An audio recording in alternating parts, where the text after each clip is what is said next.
mois d'avril, si je ne me trompe pas, là. Alors, bienvenue. Bienvenue et nous allons tout de suite commencer avec notre premier exercice de pleine conscience. Je pense à tous nos fidèles participants et même à nos nouveaux participants qui sont aujourd'hui. Bienvenue. Et j'espère que vous allez apprendre plein de bonnes choses que vous allez pouvoir mettre en pratique dans votre vie. Alors, on commence tout de suite avec notre premier exercice de pause respire. Alors, on commence avec notre signal de la sonnette.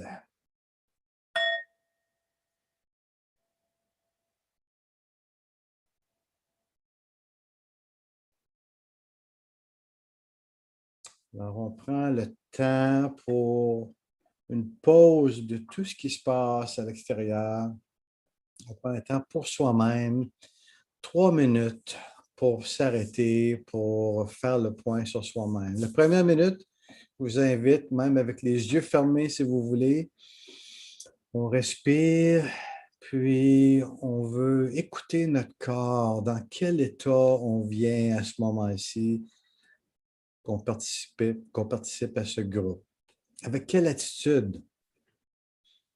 Avec quelle émotion? Est-ce qu'il y a de la curiosité? Est-ce qu'il y a une réticence, une anxiété? Est-ce qu'on vient triste? Est-ce qu'on vient avec courage? On écoute dans quel état notre corps se trouve à ce moment-ci.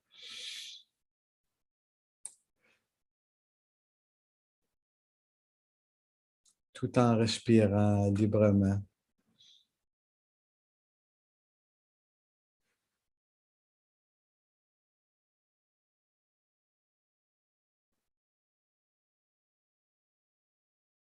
La pleine conscience, c'est cette habileté-là de remarquer, d'être conscient, de porter attention à des choses, être capable de mettre un mot, une étiquette, ça, comme une émotion. Maintenant, on prend 1 minute pour mettre l'emphase surtout sur la respiration. Alors, on inspire et l'expiration, c'est qu'on relâche. On écoute le son de notre expiration.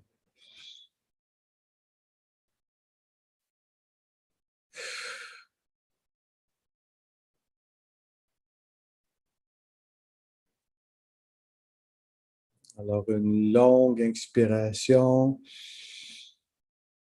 Et l'expiration, pas besoin de la retenir longtemps, on relâche.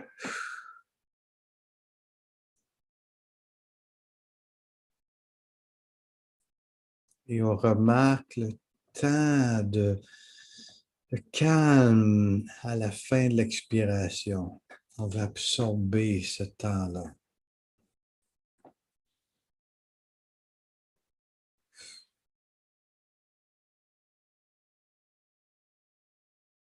On est dans l'instant présent qui est précieux. On veut être conscient. Et pour la 3e minute, on porte attention, on retourne à tout notre corps. Là, on veut ressentir quelle sensation il y a dans notre corps. Est-ce qu'il y a de la tension, une douleur, un point, un inconfort ou une chaleur, une vibration, un bien-être?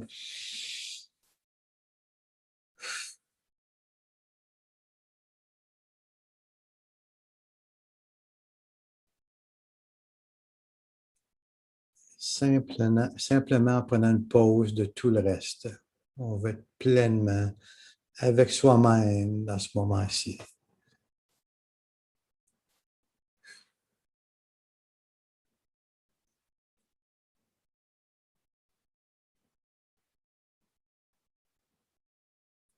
Et essayez de remarquer,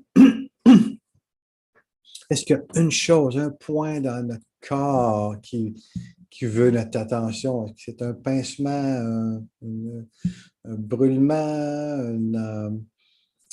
ou juste une bonne énergie, douleur, et on peut le partager après dans le clavardage. On termine avec une grande respiration.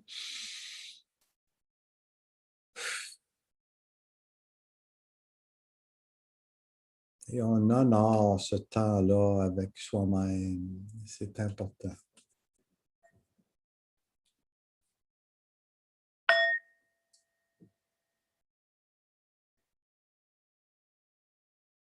J'espère que vous entendez bien le son de mon singing bowl, de cette cloche. Je ne sais pas comment longtemps ça résonne à votre bout, hein? Pour moi, ça résonne pendant quelques secondes. Mais en tout cas, c'est un bon signal pour nous inviter à prendre un temps de méditation, puis terminer le temps de méditation. OK, je vous invite à tous, si ça vous en dit, dites un petit bonjour dans le clavardage. Saveria a déjà dit bonjour. Comment vous sentez-vous ce matin? Dans quel esprit vous sentez-vous? Comment est votre corps? Est-ce que votre corps est fatigué? Il est difficile à traîner ou est-ce qu'il est plein d'énergie puis il y a de la curiosité, il veut apprendre? N'hésitez pas à écrire un petit mot dans le clavardage. Et il y a aussi, n'hésitez pas avec la section Q&A, Question and Answer, question-réponse. Si vous avez une question, je suis sûr que quelqu'un dans le groupe pourra y répondre si je ne peux pas y répondre. Saveria dit un peu de stress car je recevrai la première dose de vaccin cet après-midi. Oh, c'est excitant en même temps, puis un certain stress. Louise dit bonne journée, je relaxe, je pars dans la lune. Aucune pensée. On va parler de ça aujourd'hui, partir dans la lune. Patrick dit bonjour à tous d'une forêt calme mais alerte. Patrick, on va entendre tout à l'heure qu'il y a quelque chose d'autre à nous partager. Ginette dit bonjour, je me sens très bien, je prends ma retraite dans 5 semaines. Wouh! Et grande nouvelle, ça. Alors, il faut qualifier pour des bons plans de retraite quand on arrive à la retraite. Je te souhaite des bonnes choses qui vont se passer. OK, un petit aperçu pour aujourd'hui. On va reviser notre devoir. On va avoir notre temps d'activation. Comme vous savez, on prend un temps pour étirer, bouger notre corps et être conscient de ces sensations-là très physiques. On va aussi faire notre exercice de 6 respirations et Patrick va nous conduire dans un exercice pour observer nos pensées, quelque chose comme ça. Et moi, je veux commencer aujourd'hui à vous parler d'une approche en psychologie qui s'appelle Mindfulness-Based Cognitive Therapy. Alors, une approche de thérapie cognitive, mais basée sur la pleine conscience. C'est tous des concepts qui sont interreliés. On va avoir un aperçu global aujourd'hui de comment toutes les parties de notre personne sont interreliées. Vous allez voir, ça va être intéressant. Si on a le temps, on va faire un body scan à la fin. Première chose, le devoir. Le devoir, est-ce que vous vous souvenez, c'était quoi le devoir pour la semaine qu'on a passée?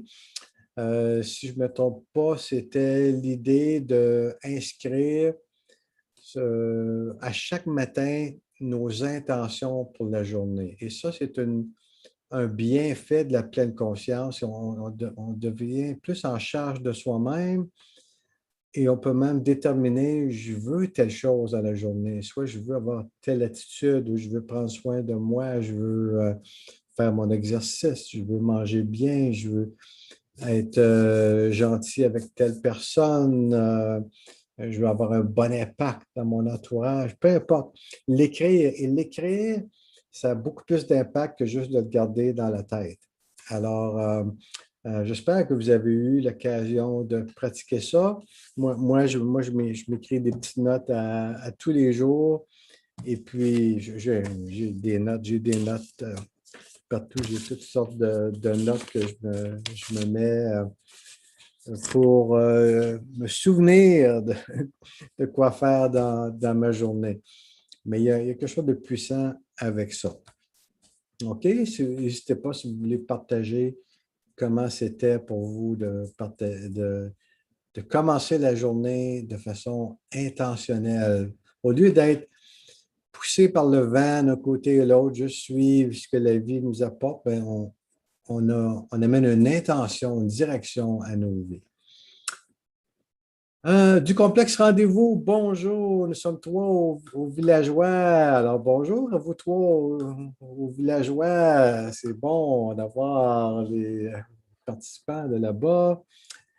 Saveria dit, j'écris, j'ai remarqué que j'ai fait plus d'exercices. Ah oui, Saveria nous avait partagé la roue du bien-être la semaine dernière. Et puis le côté physique avec l'exercice, c'était une des parties qu'on doit équilibrer dans notre vie. Louise dit, aujourd'hui, je vais poster une petite surprise à mon ami qui a fait remplacer ses deux hanches. Oh, OK, alors une marque d'attention, d'affection. Je suis sûr que ça va être apprécié. OK, alors vous pouvez continuer à écrire si vous voulez. J'aimerais qu'on aille tout de suite dans notre activation avec des étirements. Alors, je vous demande, prenez le temps si vous pouvez, là, vous levez, prenez un peu d'espace.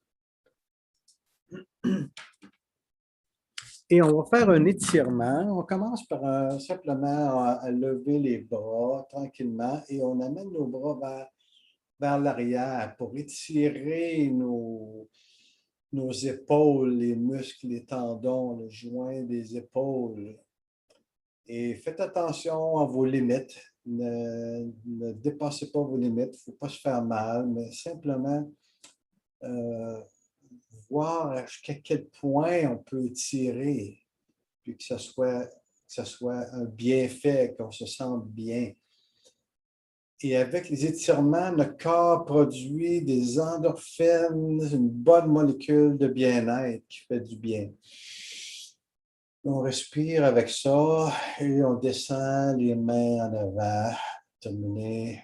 Encore une fois, on monte les mains, les bras graduellement en faisant attention à notre posture. Et on veut garder les épaules à un bon endroit. On ne veut pas amener les épaules en haut, mais simplement à l'endroit où il serait normalement dans une bonne posture. Et on lève, on étire, on sent les muscles réchauffent, ils brûlent. On respire avec ça. Et on détend. Un exercice que j'ai vu, que je vous recommande, qui peut faire beaucoup de bien pour la posture et pour le dos, c'est simplement joindre les mains à l'arrière. C'est prendre les mains à l'arrière du dos. Et ensuite, on étire nos bras pour que les coudes soient droits autant que possible. Et on amène les épaules à l'arrière. C'est un bon exercice pour renforcer les muscles du haut du dos,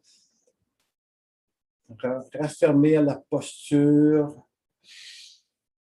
On ouvre la poitrine, ce qui donne plus d'oxygène dans les poumons. Et je disais, supposément, ça renforce les muscles du devant en même temps et donne plus d'oxygène. Et tout en affermissant la posture. Et vous pouvez essayer de lever un peu les bras à l'arrière sans vous faire mal. Mais notez où est l'étirement et quel muscle travaille. Ça, c'est la pleine conscience, de noter ces points-là. Moi, c'est vraiment dans le haut du dos ici que ça travaille fort. Les triceps également, tout en replaçant les épaules dans une bonne posture.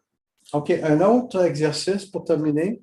Tenez-vous sur une chaise ou un objet et là, simplement, on lève la jambe, on prend le pied, on étire un peu la jambe. On tient pendant quelques secondes. On remarque la bonne sensation dans les muscles, dans la cuisse. Là. Notre corps, quand on étire les muscles et les tendons, notre corps fait plusieurs choses. Il amène plus d'eau dans les tendons. Il aussi amène les hormones de bien-être comme l'endorphine qui aide à combattre la douleur. Ça stimule aussi la production de nouvelles cellules à partir de cellules souches et qui produisent d'autres tendons plus souples. OK, on voit avec l'autre pied et on tient par l'arrière comme ça. Alors, il y a toutes sortes de bienfaits à faire des étirements. Et supposément aussi que étirer nos tendons aide à empêcher un certain réflexe qui est de résister à l'étirement. Alors, ça détend les muscles et les tendons pour qu'on développe la flexibilité. OK, voilà. Puis là, on brasse un peu les bras, les mains. Et voilà, on s'assoit maintenant. Si vous avez votre tasse de thé ou votre tasse d'eau, c'est le temps de prendre une bonne gorgée.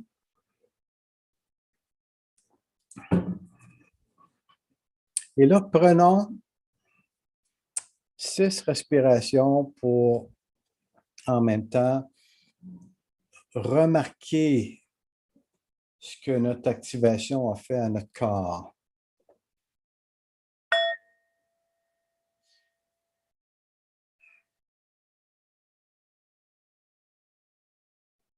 On respire 6 fois simplement. Et à chaque expiration, on porte attention. Quel changement est dans notre corps? Est-ce que le rythme cardiaque est plus élevé? Est-ce qu'il y a une chaleur? Est-ce que les muscles sont dégourdis?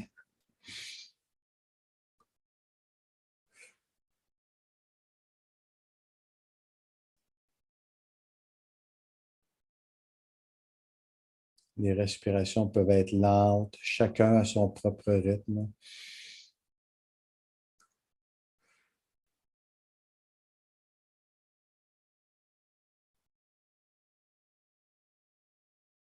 Lorsque nos pensées sont attirées ailleurs, on le remarque tout simplement, sans jugement, puis on revient à l'attention sur nous, nos sensations.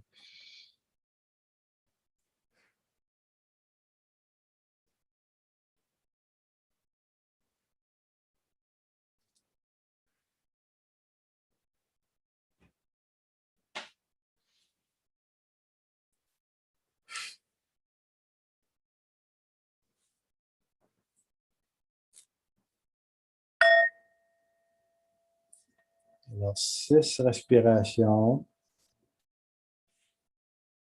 Ça prend à peu près 1 minute. 6 respirations, c'est un bon exercice. On le fait souvent ici, c'est pour inculquer, pour s'habituer qu'on peut faire ça à plusieurs fois dans la journée. On peut prendre l'habitude de prendre une pause pour respirer. Simplement 6 respirations. OK.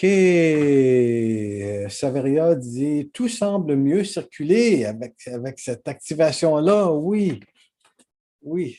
Et profitons-en, faisons ça autant que possible à tous les jours. OK, maintenant notre ami Patrick qui est avec nous. Patrick, où es-tu? Où es-tu? J'ai besoin de trouver mes participants. Alors, je vais laisser la parole à Patrick qui va nous partager, et voilà, qui va nous partager quelque chose sur comment écouter notre corps, porter attention à notre corps. Bonjour Patrick. Bonjour tout le monde, comment allez-vous? Ça va très C'est bien de bien. mon côté. De ton côté, ça va bien, mais c'est bon ça.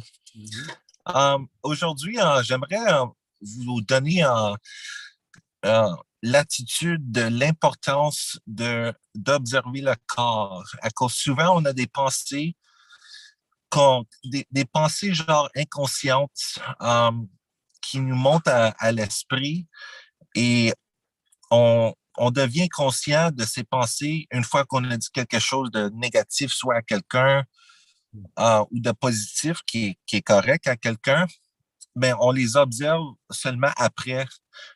Moi, mon truc, c'est de vous donner le pouvoir d'observer ces pensées durant le fait que vous pensez.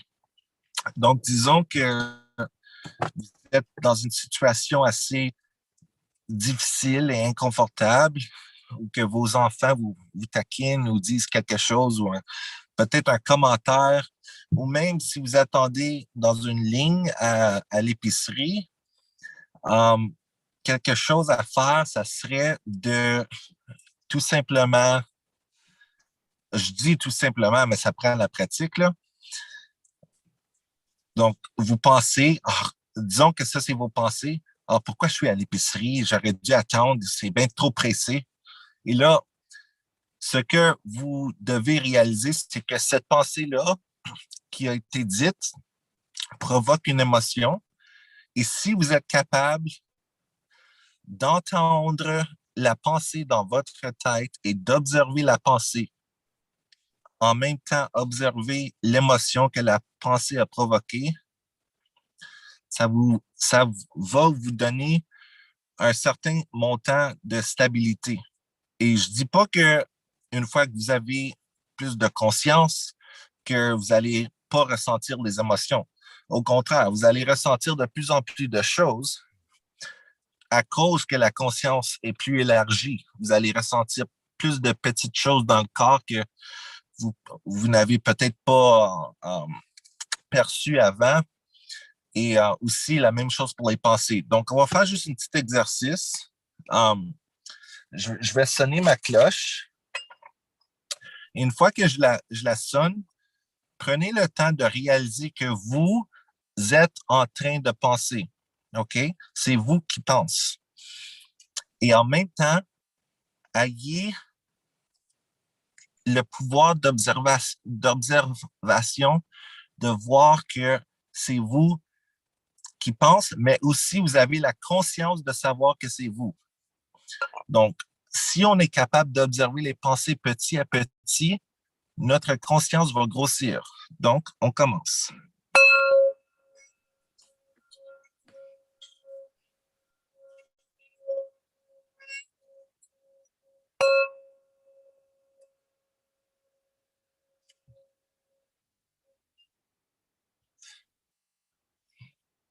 Donc, tout simplement, observer les sensations dans le corps. Et il y a un observateur. C'est vous, ça. Vous êtes la conscience dans ce corps qui puisse observer les pensées et les émotions. Et c'est pas facile. On est né comme ça. On est né dans un corps en train de tous les jours écouter nos pensées. Mais si on fait juste prendre le temps de les écouter sans avoir de jugement, même les pensées les plus négatives, vous êtes capable tout simplement de les ressentir. Et oui, c'est douloureux, mais c'est nécessaire afin de, de faire pousser cette croissance d'esprit, d'observer, d'observer la tête, qu'est-ce qui se passe à l'intérieur, les émotions, surtout dans le cœur, dans la région du cœur, parce que souvent les pensées sont reliées au cœur. Et même le fait d'observer ma voix à l'intérieur de votre cerveau, le son qui frappe vos oreilles et qui se fait transformer dans le cerveau. Juste observer ça. et observez le fait que vous êtes une personne avec une conscience qui peut tout savoir, qui peut savoir les pensées que vous êtes en train de penser en ce moment. Ce que vous dites dans votre tête en ce moment, vous êtes capable de l'entendre et de le savoir.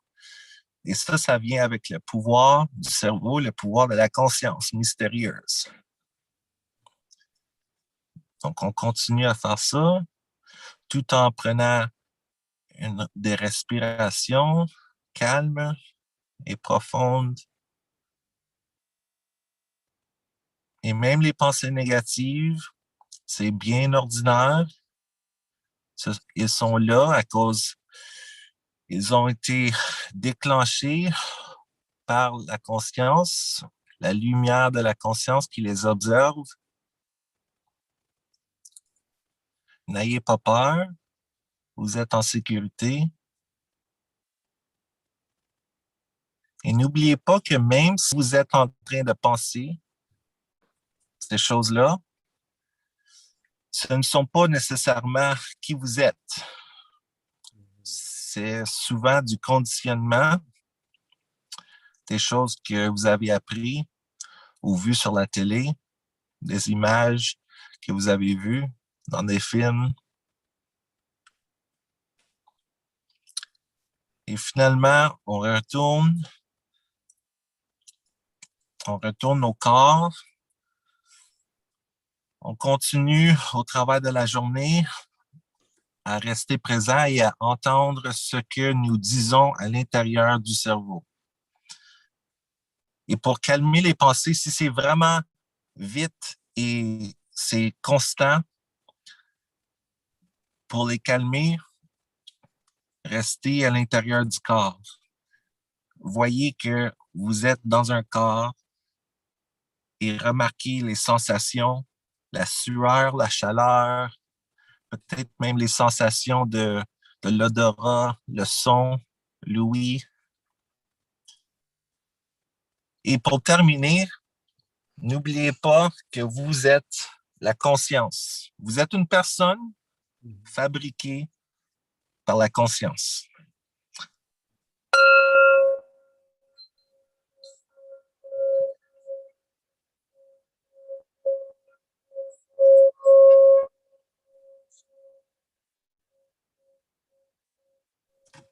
Merci beaucoup, Patrick. Merci. OK, alors, des réactions, des commentaires, allez-y. Je veux savoir qu'est-ce qu'on retient de ce que Patrick nous a partagé. Alors, vous pouvez y aller dans le clavardage. Louise dit, merci Patrick, je ne savais pas ça, mais instinctivement, tous les jours, même la nuit. Des choses que Patrick a mentionnées. Portez attention à nos pensées et nous ne sommes pas nos pensées. On peut être un observateur qui observe nos propres pensées. Nous ne sommes pas nos pensées parce que nos pensées peuvent changer, peuvent varier d'une journée à l'autre. Une journée, on peut penser, ah, je suis pourri, je suis pas bon, je suis un loser, je m'aime pas. Et puis, des fois, on le prend pour la réalité. Et puis, le lendemain, ben, je ne sais pas, quelque chose arrive, notre morale est meilleure. Et puis, alors, ça varie. Nous ne sommes pas nos pensées. Nous sommes plus que nos pensées. On peut observer nos pensées, puis les juger et puis dire, OK, ben, telle pensée, c'est exagéré ou je dois équilibrer cette pensée-là. Et une chose importante, j'ai aimé, Patrick, que tu dis que ce soit dans une ligne d'attente à l'épicerie, puis qu'on commence à être anxieux, tanné. C'est quand on a des émotions comme ça, c'est là qu'on doit s'arrêter, puis dire, OK, c'est quoi mes pensées? C'est quoi mes émotions? C'est quoi mes pensées?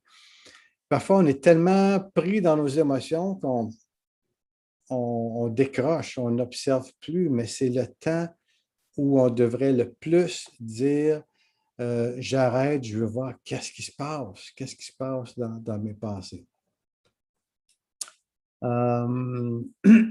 Saveria dit, en prenant conscience de nos pensées, on est réaliste, mais on peut les confronter et se dire, je vais de l'avant, je suis dans un continuum. Louise dit, je me rappelle tous mes rires avec ma sœur qui a eu l'AVC la semaine dernière. Ainsi, je me sauve de mon inquiétude. Alors, c'est ça, parfois dans nos pensées, il y a des bonnes choses qui nous font du bien quand on ramène des choses à nos pensées. Et surtout dans des temps difficiles comme ça, hein, de crise, là, avec des problèmes de santé dans la famille, il faut choisir où est-ce que notre pensée va aller et est-ce qu'on veut la laisser aller là ou est-ce qu'on veut renouveler notre pensée. Il y a même un verset dans le Nouveau Testament qui parle de renouvellement de l'intelligence par le Saint-Esprit. Alors, c'est qui est de changer nos pensées. Changer nos pensées. Alors, on a un contrôle sur nos pensées. Je remarque souvent quand je conduis, que soit pour venir au travail ou ailleurs, que je suis dans mes pensées. Je pense à toutes sortes de choses, j'explique des choses, j'analyse, je réfléchis et puis tout à coup, je me rends compte, et je suis enveloppé dans mes pensées. Je peux prendre une pause et puis observer le chemin, le ciel, les arbres, la nature, décrocher. Alors, être conscient de nos pensées, c'est une bonne attitude à développer. OK, là, je veux partager avec vous un concept global de comment comprendre la personne humaine, l'être humain, comme c'est quoi la psychologie de nos pensées. Et pour ça, je vais utiliser ce qu'on appelle le tableau blanc pour dessiner, écrire des choses. Voilà, on va emmener ça ici. Alors, je veux commencer par en dessinant. On va faire un cercle, tout simplement. Imaginez que le cercle représente la personne, l'être humain, puis on veut se comprendre. Ça, c'est nous.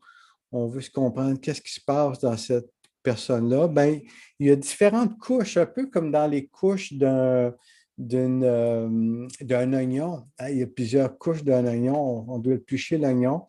Bien, même chose avec la personne, on a plusieurs couches. La première couche à l'extérieur, on pourrait appeler ça nos comportements. Nos comportements. Ça, c'est tout ce qu'on fait, nos actions. Ça peut être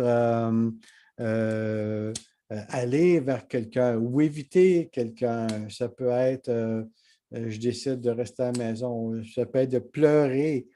Ça peut être être en colère, se fâcher contre quelqu'un. Nos comportements. Ça peut être critiquer, juger le monde, juger qu'est-ce qui se passe, juger le gouvernement, juger ce qui se passe avec la pandémie. Et tout ça, ça va dans nos comportements, nos actions. Maintenant, on peut dire qu'il y a aussi d'autres parties de notre personne plus profondes, hein, comme dans les couches d'un oignon. Alors, une autre couche serait nos intentions ou nos buts. On peut appeler ça la volition aussi, un terme technique. La volition, ce qu'on veut faire, on a une intention.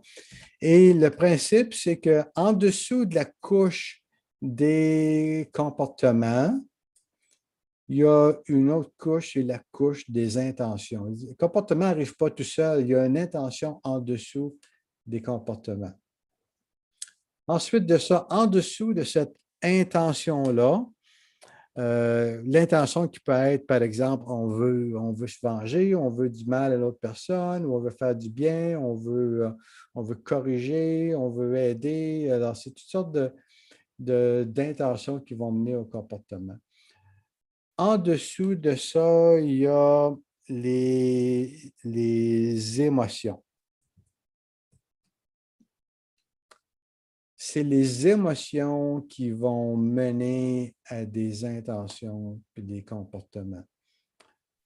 Par exemple, moi, je vois des personnes récemment qui sont très stressées avec le travail, surtout avec la pandémie, et puis le travail est exigeant, ils se font parfois changer de département dans leur travail, et puis c'est un stress, il y a de la peur, il y a des personnes qui deviennent malades. Alors, il y a des émotions qui sont produites.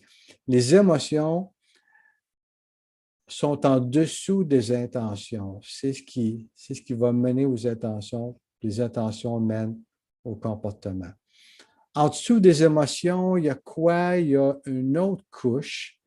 Et là, je vais dessiner une autre couche. Et ça, c'est les pensées. C'est les pensées ou croyances. Les pensées et croyances. On a tous des pensées. On a des pensées automatiques, bien souvent, comme ah, telle chose, c'est pas juste. Si on attend l'épicerie, puis on dit ah, c'est donc bien long, qu'est-ce qu'ils font? On dit je devrais avoir un meilleur service. Ou on peut même, quand on parle de problèmes de santé dans la famille, on peut dire c'est donc triste, c'est pas juste. Le monde est tellement dangereux, on n'est pas sauf, on n'est pas sécure. Il y a toutes sortes de pensées qui surviennent.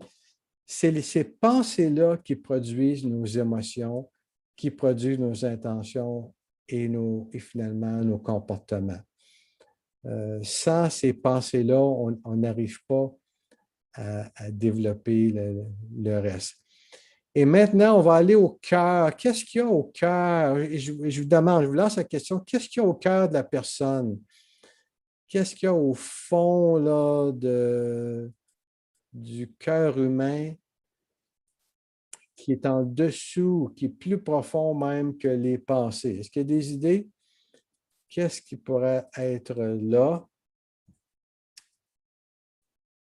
Et je dirais, c'est notre besoin, puis il y a le besoin plus spécifique.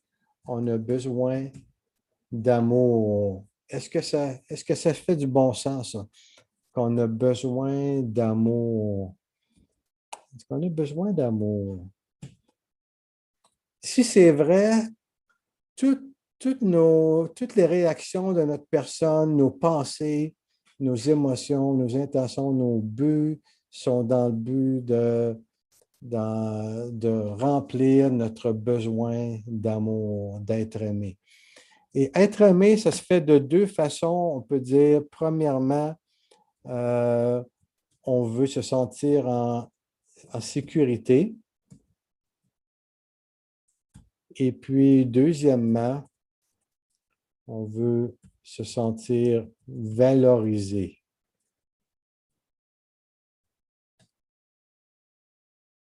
En sécurité. Et ça, c'est quand on se sent en sécurité et valorisé, là, on peut dire qu'on se sent aimable. On a besoin de se sentir aimable, qu'on est digne d'être aimé, on est digne de connecter avec les autres personnes. Et quand c'est remis en doute, c'est là que on va avoir des pensées qui vont survenir. Ah, pourquoi, comment ça fait que je ne suis pas. La personne ne me respecte pas, c'est pas correct, elle aurait dû faire ci, faire ça. J'ai parlé à quelqu'un, je vais vous dire, j'ai parlé à un moment donné à quelqu'un dans le corridor, j'ai dit un bonjour, la personne ne m'a même pas répondu. Et alors ça, c'était mon comportement. J'ai fait une salutation. La personne n'a pas répondu. Mon intention, c'était quoi? Mon intention, c'était d'avoir une réponse, une marque d'attention, de respect. Mon émotion, c'était un peu touché au cœur, comme je suis ignoré, je suis dévalorisé, j'ai pas, je vaux même pas la peine d'un salut.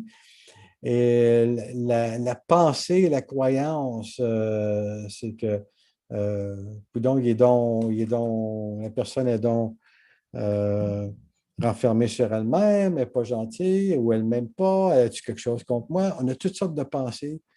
Et tout ça, c'est dans le but de, on veut soulager notre besoin d'être aimé, se sentir sécure et valorisé. Louise dit besoin social et toute l'échelle des besoins de Maslow. La pyramide de Maslow qui décrit très bien. On a des besoins à différents niveaux, des besoins de base, un besoin de nourriture, de logement, d'habillement, on a un besoin social aussi, puis un besoin ultimement de s'épanouir. Et ça, c'est comme les besoins qui sont graduels pour monter dans la pyramide de Maslow. Saveria dit merci du partage, Patrick. J'ai aimé le concept d'observateur. Et oui, c'est ça, on est observateur. Une des façons de définir la pleine confiance, c'est de dire on est observateur. Et quand on amène une façon de voir l'être humain, comme je viens de vous montrer ici, là, on peut devenir observateur plus spécifiquement. J'observe, c'est quoi mon comportement? C'est quoi mon comportement? Peut-être que je texte plusieurs fois la même personne en attendant une réponse. C'est un comportement. C'est quoi en dessous? C'est quoi mon intention? Mon intention, c'est de je veux attirer l'attention de l'autre personne, je veux une réaction. Mon émotion, peut-être que je me sens triste, abandonné. Penser en dessous de ça, c'est la pensée, est-ce que je vaux plus que ça? Je mérite mon attention, ou peut-être qu'on juge l'autre personne. Tout ça encore pour le besoin d'être aimé. Et on avait vu en janvier-février tout le concept des caresses, les caresses émotionnelles. On a besoin, c'est un besoin crucial, humain du cœur. On a besoin des caresses, autant physiques qu'émotionnelles, verbales, des marques d'attention. Saveria dit aussi, on a besoin d'appartenir à un groupe d'appartenance. Ça l'appartenance à un groupe, ça, c'est de dire, OK, je suis digne de connecter avec un autre. Je suis accepté dans un groupe. Alors, je suis aimable, je suis digne de connecter. Le sentiment d'appartenance permet de nous définir. Est-ce que ça fait du sens, ça? Est-ce que ça fait du sens, ça? Alors, ce besoin-là d'être sécurisé, valorisé, et pour ça, il y a un très bon livre en anglais, ça doit exister en français aussi. Je vais vous partager ça ici, un livre qui s'appelle Love and Respect. Love and Respect. Ça, c'est un livre pour les couples et puis qui parle de nos besoins justement d'être aimé et respecté. Ici, j'ai amour pour sécurité, c'est une forme d'amour, puis valoriser, c'est comme on pourrait dire, c'est le respect aussi. Valoriser, respecter. Et ce que ce livre nous enseigne, c'est que il y a des différences entre les hommes et les femmes aussi. Tous, on a besoin des deux volets de l'amour, de se sentir sécure, puis valoriser, respecter. Mais c'est intéressant, la recherche démontre que les femmes ont besoin peut-être un peu plus de sécurité, de sentir que, bon, leur conjoint est là, et il va être là, peu importe ce qui arrive, il est le protecteur, il est à nos côtés, il est là pour nous. et c'est une forme de sécurité. On a besoin d'être valorisé aussi. Les femmes ont besoin d'être valorisées, mais il y a un aspect un peu particulier pour la sécurité. Pour les hommes, c'est l'autre aspect. Les hommes ont besoin de sécurité, mais aussi d'être valorisés, de se faire dire t'es donc bon, t'as fait telle chose, bravo, hey, t'as réparé telle chose, bravo. Les hommes ont plus cette tendance-là. Ils ont besoin d'être admirés, valorisés, respectés. Et c'est de là que vient love and respect. Et il faut que les deux fonctionnent ensemble.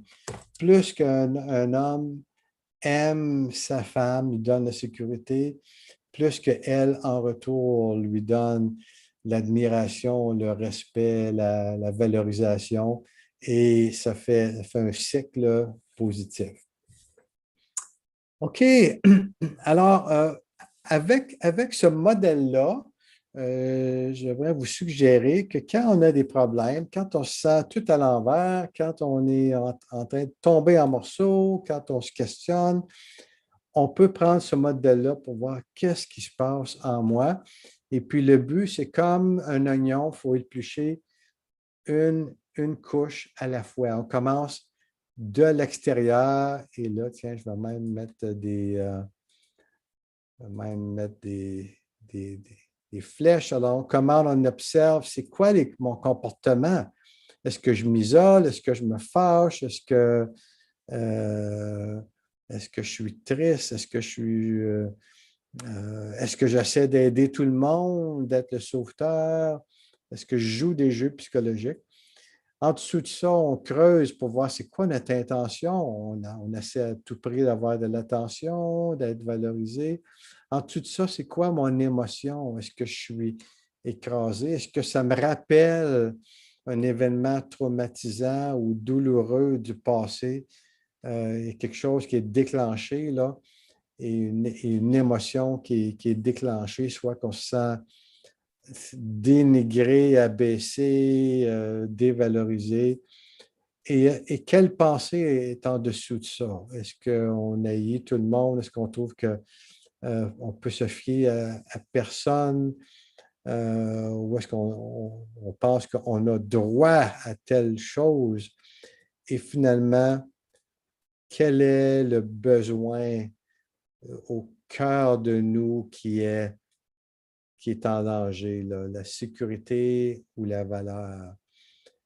Et vraiment, l'approche, c'est de rétablir ça. Quelle est ma source de sécurité et de valeur?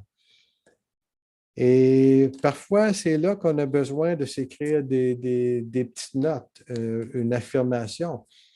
J'ai de la valeur, je suis OK parce que j'existe, parce que je suis créé, parce que ma famille m'aime, parce que je fais un bon travail. Il y a des sources de OK-ness, de notre position OK, qui sont soit conditionnelles. Bon, je suis OK parce que je fais un bon travail, ou qui sont inconditionnelles. Je suis OK parce que j'existe. J'ai été créé comme ça. Je suis une créature merveilleuse et il faut que je me fonde là-dessus pour me remonter puis me dire que oui, je peux ressortir de toutes mes couches là, en rebâtissant sur un fondement solide que oui, j'ai de la valeur, oui, j'ai de la sécurité, oui, je suis valorisé.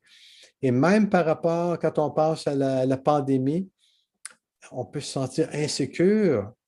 Alors, c'est une attaque à notre amour. Qu'est-ce qu'on est? Est-ce qu'on est aimable? Je peux perdre ma vie, mais est-ce qu'il y a un pouvoir suprême, higher power, hein, qui est là, qui prend soin de moi et où je peux dire je suis en sécurité, peu importe, même si je deviens malade, je suis en sécurité. Et ça, je vous propose que c'est le cœur de la guérison. Régler cette question-là. Est-ce que je suis aimable? OK. Est-ce qu'il y a des réactions à ça? Un homme du milieu artistique a dit Happy wife, happy life. Mon mari l'a retenu et ça nous fait rire. Ah oui, oui. Happy wife, happy life. Il y en a qui disent Happy wife, happy wife. Mais c'est bon pour le mari aussi, si la femme est heureuse. Puis moi, j'affirme, ça va dans l'autre sens aussi. Happy husband, happy life. Je le crois fortement. Alors, essayez ça des deux bords. Hein, on peut essayer ça dans les deux sens. OK, alors le temps avance et moi, je vais sauvegarder cette image-là. Voilà, OK. Et là, on va aller, pour terminer, à un court body scan en 6 respirations. Et on va revenir à notre caméra ici. Et voilà, pour terminer.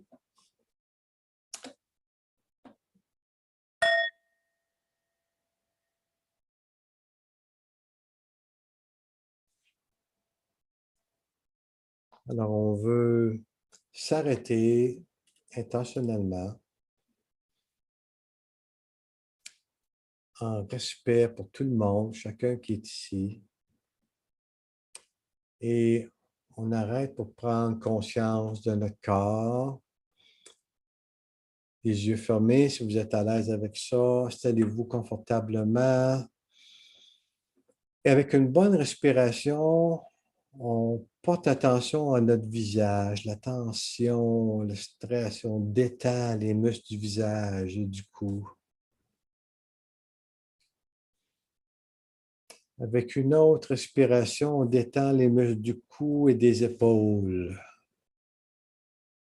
On remarque ce qui se passe là. Est-ce qu'on peut détendre un peu plus, encore un peu plus. Avec une autre respiration, là, on remarque les bras et les mains. Quelle énergie se trouve là dans nos bras et nos mains. Soyons attentifs. Même les sensations les plus subtiles. Est-ce qu'il y a comme un picotement? Est-ce qu'il y a une énergie de vie qui est là? Avec une autre respiration, on porte attention à la poitrine et l'abdomen. On détend l'abdomen. Souvent, c'est là qu'il y a des papillons, de la tension. On détend, on relâche.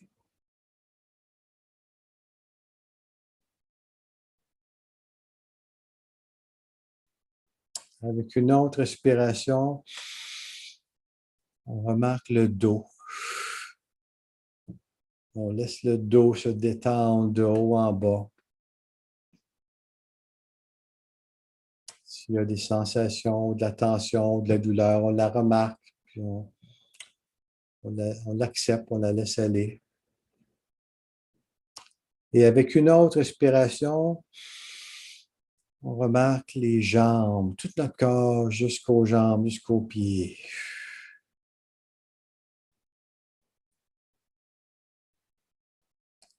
Prenez conscience de tout votre corps comme un cocon de votre personne. Est-ce qu'il y a de la vie?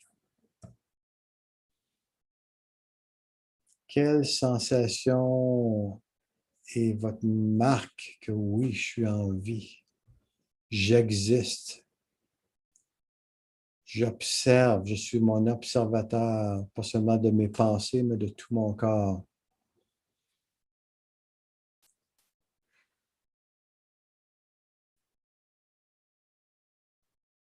Et on termine avec une grande respiration.